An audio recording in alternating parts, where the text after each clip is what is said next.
নমস্কাৰ বন্ধু-বান্ধৱীসকল আজি মোৰ থাম্বনেইলটো চাই গম পাইছে যে চৰকাৰী ঘৰ আপোনালোকে অনলাইন এপ্লাই কৰিব পাৰিব নেকি আৰু ইয়াত চৰকাৰী ঘৰৰ ফৰ্ম আহিছে নেকি তো সকলো কথা এই ভিডিঅ'টোত আলোচনা কৰিম ফৰ্ম আহিছে নেকি ফৰ্ম আহা নাই মানে অনলাইন আহিছে অফলাইন আহা নাই এতিয়ালৈকে আৰু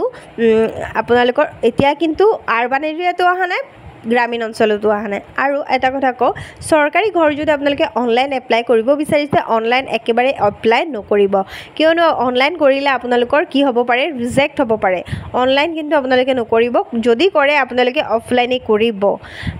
বুজি পাইছে অফলাইন কৰিব আৰু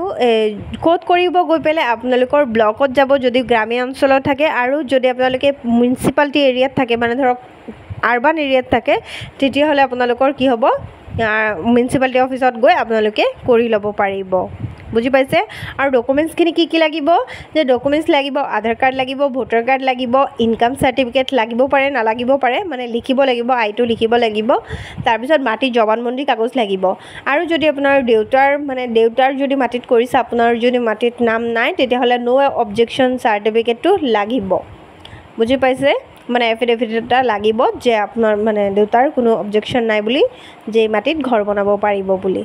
বুজি পাইছে আশা কৰোঁ মোৰ ভিডিঅ'টো ভাল লাগিছে ভাল লাগিলে লাইক কমেন্ট শ্বেয়াৰ কৰিব চেনেলটো সাবস্ক্ৰাইব কৰিব ধন্যবাদ